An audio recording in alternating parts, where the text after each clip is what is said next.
പുഴയിൽ തെരച്ചിൽ നടത്താനുള്ള എല്ലാ സജ്ജീകരണങ്ങളുമായിട്ടാണ് എത്തിയിരിക്കുന്നത്. നമ്മൾ നേരത്തെ ദൃശ്യങ്ങളിൽ നിന്ന് കാണിച്ചു, വേണമെങ്കിൽ ഒരു പ്രാവശ്യം കൂടി നമുക്ക് ആ ദൃശ്യങ്ങൾ കാണിക്കാം എന്നാണ് തോന്നുന്നത്.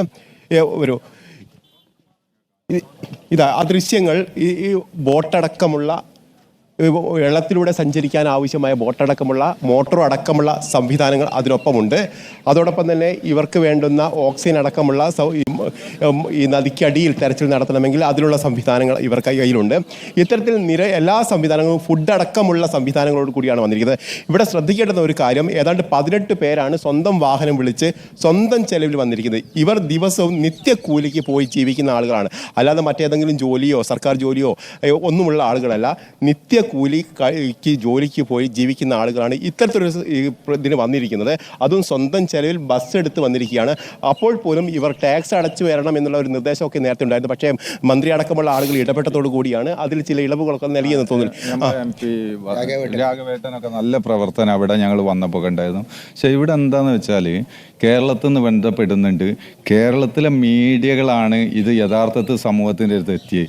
ഇപ്പം ഞങ്ങൾക്ക് കുറഞ്ഞ ദേഷ്യം പോലെ തോന്നാൻ കാരണം, ആ റോഡ് സൈഡിൽ മണ്ണ് മാറ്റിയോ ഞങ്ങൾക്കറിയാം അവിടെ ലോറി ഇല്ല എന്നുള്ള ആർക്കും അറിയാം. അതുകൊണ്ടാണ് ഞങ്ങൾ വരുമ്പോൾ 8 മീറ്റർ എന്ന് പറഞ്ഞപ്പോൾ ഞങ്ങൾ നോക്കുമ്പോൾ ഇതെന്താണ് താഴെ ഈ മണ്ണ് നീക്കം ചെയ്യണമെങ്കിൽ എന്തൊക്കെ ബുദ്ധിമുട്ടുകളാണ് ഉള്ളത്? ഈ താഴെ ഭാഗത്ത് ലേസോ ഹൈറ്റ് തന്നെയാണ്. ഈ വണ്ടി തെന്നിയിട്ട് ഒന്നെങ്കിൽ ആ താഴെ ഭാഗത്താണ് കടുക്കുക, അതല്ലെങ്കിൽ പുഴയിൽ ഇറങ്ങി പോയിട്ടുണ്ട്. ആ വണ്ടി അവിടെ എങ്ങനെയാണ് കണ്ടെത്താൻ കഴിയുക? എങ്ങനെയാണ് മണ്ണ് നീക്കാൻ കഴിയുക? അവിടുന്ന് മണ്ണ് എടുത്തിട്ട് മാറ്റണോ, ഇറ്റാച്ച് എടുത്തിട്ട് സൈന്യത്തിന്റെ ആവശ്യം വേണ്ടി വരും. സൈന്യത്തിന് ഉപയോഗിച്ചിട്ട് ആ മണ്ണ് അവിടുന്ന് ആളെയാണ് തിരിയുന്നതെങ്കിൽ ഈ ലോറിയും ഈ അർജുന ആളെ തിരുന്നെങ്കിൽ ഈ മണ്ണ് എടുത്തുകൊണ്ട് ആ സ്പോട്ടിൽ അവിടെ തന്നെ നിൽക്കണം. ഇവരൊരു പണിയെടുക്കണ മാതിരി മണ്ണ് മന്തി 1 കിലോമീറ്റർ അപ്പുറത്ത് കൊണ്ടുപോയിട്ട് പിന്നെ വന്ന് അപ്പം അത് മണ്ണ് മാറ്റലാണ്. ഇപ്പോൾ ഈ മണ്ണ് മാറ്റി അങ്ങോട്ട് ഇട്ടതാണ് വലിയ ബുദ്ധിമുട്ടുണ്ടാക്കുന്നത്. കാരണം ഇപ്പോൾ ഉണ്ടായിരുന്ന ലോറി ഉണ്ട് എന്ന് സംശയിക്കുന്ന ആ ഭാഗത്തേക്കാണ് മണ്ണിട്ടിരിക്കുന്നത്. അതെ അതെ അതെ അതെ അതെ ആ ഭാഗം ക്ലിയർ ചെയ്യാതെ ഈ സൈഡിലുള്ള മണ്ണ് മൊത്തം എടുത്തിട്ട് ആ സൈഡിലേക്ക് ആദ്യം അവർ റോഡ് നന്നാക്കാൻ നോക്കി. അതാണ് ആദ്യം അവർ ചെയ്ത് ആ റോഡ് ആ സൈഡ് ക്ലിയർ ആക്കാൻ നോക്കിയിട്ട് ആ മണ്ണെടുത്ത് നമ്മളെ കീറ്റാച്ചിനോട് നീക്കും പോലെ നീക്കിയിട്ട് ആ സൈഡിലേക്ക് ഇട്ടു. ആദ്യം ഇവിടെ ചെക്ക് ചെയ്തതിന് ശേഷം ആ മണ്ണ് അങ്ങോട്ട് ഇട്ടിരുന്നെങ്കിൽ ഈ വിഷയമല്ലായിരുന്നു. തീർച്ചയായിട്ടും അത് തന്നെയാണ് ഇതിൽ പ്രധാനപ്പെട്ട കാര്യം. കാരണം മൊബൈൽ ഫോണിലൂടെ വന്നിരിക്കുന്ന സിഗ്നൽ ഉണ്ട്, അതോടൊപ്പം തന്നെ താഴ്വാരത്ത് ഇത് മണ്ണ് കൂടി കിടക്കുന്നുണ്ട്. അങ്ങോട്ട് മണ്ണിടുന്നതിന് മുമ്പ് അവിടെ പരിശോധന നടത്തേണ്ടിയിരുന്നു. അതായിരുന്നു ആദ്യഘട്ടത്തിൽ ചെയ്യേണ്ടത്. അതായത് പ്ലോട്ട് ബിയിലായിരുന്നു ആ പരിശോധന ആദ്യം നടത്തേണ്ടതെന്നാണ് ഇവർ പറയുന്നത്. അതെ, ആദ്യം ആ സൈഡ് ക്ലിയർ ചെയ്തതിന് ശേഷം മാത്രമായിരുന്നു ഈ മണ്ണ് എടുത്തിട്ട് അങ്ങോട്ട് ഇടാൻ പാടില്ലായിരുന്നു. ഇനിയിപ്പോൾ ആ മണ്ണ് മാറ്റണം. നമ്മൾ അങ്ങോട്ട് എടുത്തിട്ട് മണ്ണ് മൊത്തം എടുത്ത് മാറ്റാൻ ഭയങ്കര ടാസ്ക് ഉള്ളതാണ്. നിങ്ങൾ ദുർഘടമായ ഈ നദികളിലൊക്കെ പരിശീലനം സിദ്ധിച്ച ആളുകളാണ്. പക്ഷെ നിങ്ങൾ ഇവിടെ വന്നപ്പോൾ ഈ നദിയിൽ ഒരു പരിശോധന നടത്താൻ എത്രത്തോളം സാധ്യതയുണ്ട്? ഈ നദിയിൽ അങ്ങോട്ട് നദിയിലായിട്ട് വീണ് കഴിഞ്ഞിട്ടുണ്ടെങ്കിൽ ഇവിടെ എവിടെയെങ്കിലും തങ്ങുമെന്ന് നമുക്കൊരു സംശയമാണത്. നദിയിൽ എത്തിക്കഴിഞ്ഞിട്ടുണ്ട്, അല്ലെങ്കിൽ ഈ സൈഡിൽ ആ മണ്ണ് തന്നെ നീക്കിയിട്ട് അവിടെ തന്നെ ഡൗട്ട് തീർക്കേണ്ടിയുണ്ട്, സൈഡിലുള്ള മണ്ണിൽ തന്നെ. അതായത് നദിയിലേക്ക് വീണ് കഴിഞ്ഞാൽ വാഹനം ഒഴുകി പോകാനുള്ള സാധ്യത കൂടുതലാണ്. നല്ല ഒഴുക്കുള്ള സ്ഥലം, നന്നായിട്ട് അടിയൊഴുക്കുള്ള സ്ഥലമാണ്. 40 ടണ്ണോളം ഭാരമുള്ള വാഹനമാണ്. അതെ, ഏതായാലും ഒരുപാട് ലോഡും കനങ്ങളൊക്കെ ഉള്ള മരമുള്ള ലോറിയാണ്. ഒരു പക്ഷേ ആ ചളിയിൽ തന്നെ സൈഡിലിട്ട ചളിയിൽ തന്നെ ഉണ്ടാവാനുള്ള സാധ്യതയുണ്ട്. നിങ്ങളിപ്പോൾ വന്നപ്പോൾ നിങ്ങൾ ഈ ദൗത്യ സംഘത്തിൽ ഉൾപ്പെടുത്താൻ അവർ തയ്യാറാവുന്നില്ലേ? അതോ നിങ്ങളോട് വേണ്ട, നിങ്ങൾ മാറിപ്പോകാൻ പറഞ്ഞോ? നമ്മളോട് പറഞ്ഞത് ഒന്നെങ്കിൽ സ്കൂബ അവർ തരും, അവരെ കൂടുതൽ നമ്മളും കയറണം. അവർ നമ്മളെപ്പോലെ അവരും ഉണ്ടാവും. നമുക്ക് സ്വന്തമായിട്ട് നമ്മളെ ബോട്ട് ഇറക്കാൻ പറ്റില്ല, ഇറക്കാൻ അവർ പേപ്പർ ശരിയാക്കി തരും. അതായത് നിങ്ങളുടെ സംവിധാനം ഉപയോഗിച്ച് നിങ്ങൾക്ക് തെരച്ചിൽ നടത്താൻ കഴിയില്ല, അതിനുള്ള അവകാശം നിങ്ങൾ തരില്ല? ഇല്ല, എല്ലാത്തിനും അവർ പെർമിഷൻ വേണം. അവരെ ബോട്ട് ഇറക്കണം, എന്നിട്ട് നമ്മൾ അവരെപ്പുറം നിൽക്കണം. നമ്മളെ സാധനം ഒന്നും ഇറക്കാൻ അവർ ഇതുവരെ സമ്മതിച്ചിട്ടില്ല. അതായത് നിങ്ങൾക്കത് സാധ്യമല്ല. കാരണം നിങ്ങൾ പരിശീലിച്ച ആ സാധനങ്ങൾ ഉപയോഗിച്ച് പരിശീലനം, കാരണം തെരച്ചിൽ നടത്തിയാലേ സാധ്യമാവും. നമ്മൾക്ക് നമ്മളേതായ രീതിയിൽ കൈകാര്യം ചെയ്യേണ്ടി വരും. മിലിറ്ററിൻ്റെത് വേറെ ശൈലിയായിരിക്കും, ഞങ്ങളത് കയറൊക്കെ ഊരൊക്കെ കുടുക്കിയിട്ടൊക്കെ ആയിരിക്കും. ഞങ്ങൾ ഓക്സിജൻ ഇല്ലെങ്കിലും ഇപ്പോൾ ഇറങ്ങാൻ പറഞ്ഞാൽ ഇപ്പോഴും ഞങ്ങൾ ഈ പുഴയിൽ ഇറങ്ങി തെരച്ചിലെടുത്തും. എത്ര അടിയൊക്കെ എത്തൂ എന്നുള്ളത് പറയാൻ പറ്റൂലെങ്കിലും ഇതിൻ്റെ വ്യക്തമായിട്ട് ഈ വിഷയം തീരാണ്. ഈ പുഴൻ്റെ പകുതി ഭാഗത്ത് നിന്ന് ഇങ്ങോട്ടായിട്ട് സൈന്യത്തിൻ്റെ ഏരിയത്തുള്ള ഏറ്റവും വലിയ ക്യാമറ വെച്ചിട്ട് ഇങ്ങനെ തെരച്ചിൽ നടത്തുമ്പോൾ ഇതിൻ്റെ പൂർണ്ണതയിലെത്തും. കാരണം സോണാർ പരിശോധന വിവിധ ഘട്ടങ്ങളായി നടന്നു, നിരവധി തവണ നടന്നു. പല മേഖലകൾ താഴെ കടൽ 7 കിലോമീറ്റർ താഴെ വരെയുണ്ട്, അവിടെ വരെ ഇന്നും പലവട്ടം നടന്നിട്ടുണ്ട്. അങ്ങനെയാണെങ്കിൽ എന്നാൽ പിന്നെ ആദ്യം നടത്തേണ്ടത് ഈ മണ്ണ് തട്ടിയ ഭാഗത്താണ്.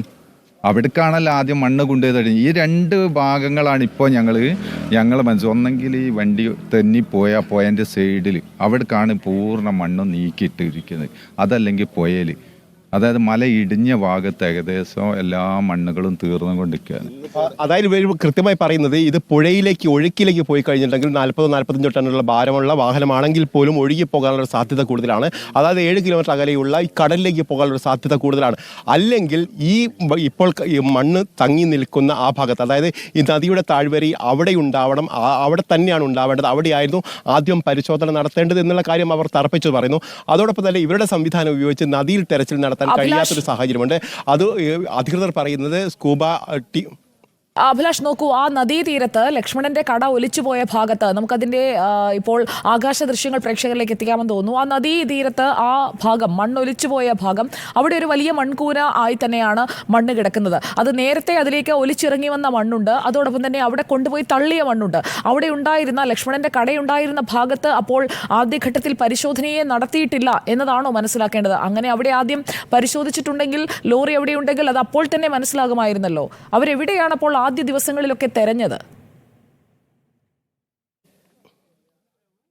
തീർച്ചയായിട്ടും അവിടെ പരിശോധന നടന്നിട്ടേ ഇല്ല. നമ്മൾ ആദ്യ ദിവസം മുതലേ പറയാം, ആദ്യത്തെ 3 ദിവസം നമുക്കറിയാം പരിശോധന എവിടെയാണ് നടന്നത്. പരിശോധന നടന്നിരിക്കുന്നത് റോഡിലുള്ള മണ്ണ് നീക്കം ചെയ്യാനുള്ള ഒരു വരിയെങ്കിലും ഗതാഗത യോഗ്യമാക്കാനുള്ള ശ്രമങ്ങളാണ് ആദ്യഘട്ടത്തിൽ നടന്നത്. ഈ മണ്ണ് നീക്കുക എന്നുള്ളതിനെ അർജുനെയോ അല്ലെങ്കിൽ ഇതിൻ്റെ ഉള്ളിൽ കുടുങ്ങിയ ആളുകളെയോ കണ്ടെത്തുന്നുള്ള ശ്രമങ്ങളായിരുന്നില്ല ആദ്യഘട്ടത്തിൽ നടന്നത്. ദേശീയപാതയിലെ ഗതാഗതം പുനഃസ്ഥാപിക്കാനുള്ള ശ്രമങ്ങളായിരുന്നു. അത് തന്നെയായിരുന്നു ഇതിലെ പ്രധാനപ്പെട്ട പ്രശ്നം. അല്ലെങ്കിൽ ഏതായാലും ഈ മണ്ണ് അടിഞ്ഞു കിടക്കുന്ന ഈ താഴ്വരയിൽ പ്രധാനമായും ഈ ഇത്തരത്തിലും ലാൻഡ് സ്ലൈഡ് ഉണ്ടാകുന്ന സമയത്ത് സ്വാഭാവികമായിട്ടും വണ്ടി തെന്നിപ്പോകേണ്ടതാണ്. അവിടെയായിരുന്നു പരിശോധന നടത്തേണ്ടത്. പക്ഷേ അവിടെ പരിശോധന നടത്തിയിട്ടില്ല. അത് തന്നെയാണ് ഈ രക്ഷാദൗത്യത്തിൻ്റെ ഏറ്റവും പ്രധാനപ്പെട്ട ന്യൂനത.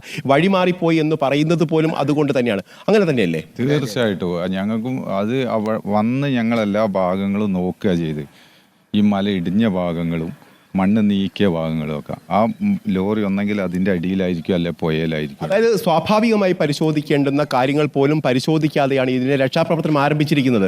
ഒരു വൈദഗ്ധ്യവും ഇല്ലാത്ത ആളുകളാണ് ഈ പരിശോധന നടത്തിയെന്നാണോ? ഞങ്ങളിവിടെ വന്നപ്പോൾ ഞങ്ങൾക്ക് മനസ്സിലായത് JCB ഇറ്റാച്ചുകൊണ്ടുള്ള റോഡ് ക്ലിയർ ആക്കൽ പരിപാടി. പിന്നെ കാണുന്നത് എന്താ വെച്ചാൽ നേവി NDRF ടീമും ഒക്കെ ഉണ്ട്, ബോട്ടുമായിട്ട് അങ്ങോട്ടും ഇങ്ങോട്ടും കറങ്ങുക എന്നല്ലാതെ അതുകൊണ്ട് വെള്ളത്തിലിറങ്ങിയുള്ള പരിശോധന ഇന്ന് നടന്നിട്ടേ ഇല്ല. ഇന്ന് 1 മണിക്ക് ശേഷം കാണുന്ന കാഴ്ച കേട്ടോ ഞങ്ങൾ. അതിന് ശേഷം ബോട്ട് അങ്ങോട്ടും ഇങ്ങോട്ടും ഓടിക്കുന്നുണ്ട് എന്നല്ലാതെ വെള്ളത്തിൻ്റെ അടിയിലേക്കുള്ള ഒരു പരിശോധന ഇവിടെ നടക്കുന്നില്ല. ഇങ്ങനെ ഇവിടെ നിൽക്കുന്നതിൽ ഉദ്യോഗസ്ഥർ നമ്മൾ ഇങ്ങനെ പെരുമാറുകയാണെങ്കിൽ നമുക്ക് ഇങ്ങനെ ഇവിടെ നിൽക്കുന്നതിൽ വലിയ കാര്യമൊന്നുമില്ല. നാളെ രാവിലത്തേക്കെങ്കിലും അവരൊരു പൂർണ്ണ സമ്മതം, നമ്മളെ ബോട്ട് ഇറക്കാനുള്ളൊരു പൂർണ്ണമായ സമ്മതം അവർ തന്നു കഴിഞ്ഞാൽ നാളെ ഒരുവിധം സ്ഥലങ്ങളൊക്കെ നമുക്ക് സെർച്ച് ചെയ്യാനാണ്, വെള്ളത്തിലൂടെ എല്ലാം ചെയ്യും. ഇപ്പോഴും നിങ്ങൾ നിരാശരാണ്? 100% നിരാശരാണ്. 100%.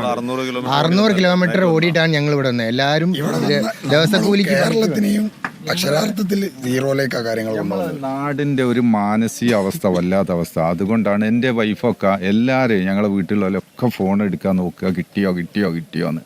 അങ്ങനെ എത്രയോ വട്ടം ഞങ്ങൾ ശ്രമിച്ചപ്പോൾ ആരും ഞങ്ങൾക്ക് ഹെൽപ്പ് ചെയ്തില്ല. ഈ രാഹുൽ വിഗേഡ്, പിന്നെ അതായിരുന്നു പിന്നെ എൻ്റെ നെല്ലിക്കപ്പറമ്പ്, ഇങ്ങനെ 100 ചെക്കന്മാരെ ഞങ്ങൾ സാന്ത്വനം, വൈറ്റ് കാർഡൊക്കെ റെഡിയായിരുന്നു. അങ്ങനെ എല്ലാം പിടുത്തം വിട്ടുപോയപ്പോൾ ഇന്നലെ രാത്രി ഇവിടെ എന്ന് പറഞ്ഞപ്പോഴാണ് പുൽപ്പറമ്പ് സബിയെ വിളിക്കുന്നത്, കർമ്മവംശനെ വിളിക്കുന്നത്. നമ്മളെ നാട്ടുകാർക്ക് അവിടെ വെള്ളമില്ല, ഒന്നുമില്ല, നമ്മൾ അങ്ങോട്ട് പുറപ്പെടുക. ഈ കുപ്പിയിൽ അത് 2 ചാക്ക് അരി അതിനുണ്ട്, കുപ്പി വെള്ളമുണ്ട്. ഇവിടെ നമ്മൾ ഇങ്ങളെപ്പോലത്തെ പത്രക്കാർ കരുതി തരാൻ വേണ്ടിയിട്ടാണ് ഇതൊക്കെ നമുക്ക് ജീവിതം നമ്മളെ കയ്യിലില്ലല്ലോ. ഇതൊക്കെ കേരളത്തിൻ്റെ ഇപ്പോഴത്തെ ഒരു മാനസിക അവസ്ഥ എന്ന് പറഞ്ഞാൽ നീക്കിയിട്ട് നിങ്ങളറിയാതായിരിക്കും റിപ്പോർട്ട് ചെയ്തത്. അവിടെ ഇങ്ങനെ കണ്ട് എന്നൊക്കെ പറയുമ്പോൾ ഞങ്ങൾ പോയി നോക്കുമ്പോൾ അങ്ങനെ ഒരു സംഭവമേ ഇല്ല അവിടെ. പ്രധാനമായും ഈ ദൗത്യം തുടങ്ങുന്ന സമയത്ത് യന്ത്രങ്ങളൊക്കെ കൊണ്ടുപോകുമ്പോൾ പോലും പല വിദഗ്ധരും പറഞ്ഞ് യന്ത്രങ്ങൾക്ക് ചെയ്യാൻ കഴിയാത്തത് മനുഷ്യ വിഭവശേഷിക്ക് ചെയ്യാൻ കഴിയുമെന്നുള്ള കാര്യമായിരുന്നു. കൂടുതൽ ആളുകളുണ്ടെങ്കിൽ ചെയ്യാൻ കഴിയുന്ന പല പ്രവൃത്തികളുണ്ട്. പ്രത്യേകിച്ച് ഇത്തരം സ്ഥലങ്ങളിൽ, ഇങ്ങനെ മണ്ണ് ഊർന്നു വീഴുന്ന സ്ഥലങ്ങളിൽ ഒരു പക്ഷേ യന്ത്രങ്ങൾക്ക് ചെയ്യാൻ കഴിയുന്നത് പരിമിതിയുണ്ട്. പക്ഷേ ആളുകൾക്ക് കൂടുതൽ കാര്യങ്ങൾ ചെയ്യാൻ കഴിയുമെന്നാൽ, പക്ഷേ ഇവിടെ ആകെ വളരെ കുറഞ്ഞ NDF-ൻ്റെ ആളുകൾ മാത്രമായിരുന്നു ഉണ്ടായിരുന്നതെന്ന് നമുക്കറിയാം. അപ്പോഴാണ് 100 ആളുകളോളം ഞങ്ങൾ വന്ന്, അതായത് ഈ പരിശീലനം സിദ്ധിച്ച ആളുകൾ 100ഓളം ആളുകൾ ഞങ്ങൾ അങ്ങോട്ട് വരാം, ഒന്നും തരണ്ട, ഞങ്ങളുടെ സ്വന്തം ചെലവിൽ, നിങ്ങൾ ഭക്ഷണം പോലും തരണ്ട എന്ന് പറഞ്ഞ് മുന്നോട്ട് വരുമ്പോൾ അവരോട് നിങ്ങൾ വരണ്ട, അല്ലെങ്കിൽ അവരോട് മാറ്റി നിർത്തുന്ന ഒരു സമീപനമായിരുന്നു ഇതിൻ്റെ തുടക്കം മുതലുണ്ടായത് എന്നുള്ളതാണ് ഇവർ വേദനയോട് പറയുന്നത്. ഇനിയും ഈ സമീപനമാണ് തുടരുന്നതെങ്കിൽ ഞങ്ങൾ തിരികെ പോവുകയാണ് എന്നാണ് ചെയ്തത്. വേറെ മാർഗമല്ല ഞങ്ങൾക്ക്. അതായത് നാളെ ഒരു 10 മണി വരെ കാത്തുക. എൻ്റെ പിക്കപ്പ് വീട്ടിൽ സൈഡാക്കിയിട്ടാണ്. അങ്ങനെ ഇവരൊക്കെ സാധാരണ പണിക്കാരാണ്. അപ്പോൾ ഇതൊക്കെ നമ്മൾ അവിടെ സൈഡാക്കിയിട്ട് വന്നിട്ട് ഇവിടെ ഒരു അവസരമില്ലാതെ വെറുതെ ഇവിടെ നിന്നിട്ട് കാര്യമില്ലല്ലോ. പിന്നെ നാളെ വരെ ഞങ്ങൾ ഇന്ന് ഇവിടെ നിൽക്കുകയാണ്, നാളെ തിരിച്ചു പോവാ എന്നുള്ളതാണ്. ഇപ്പൊ ആകെ 20 പേർക്കാണ് ഈ സംഘത്തിൽ ചേരാനുള്ള അനുമതി നൽകിയിരിക്കുന്നത്. നിങ്ങൾ പേരൊക്കെ കൊടുക്കണം. അതിൽ തന്നെ 5 ആൾ മാത്രം. മറ്റുള്ളവർ ഈ അവർ വെച്ച ഗേറ്റിന്റെ ഈ ഭാഗത്ത് നിന്നോളൂ. അത് ഓടിക്കാം. അതിൽ 5 ആൾക്കാർക്ക് തന്നെ എഗ്രിമെന്റ് എഴുതി ഒപ്പിട്ട് കൊടുക്കണം സ്വമതയാ.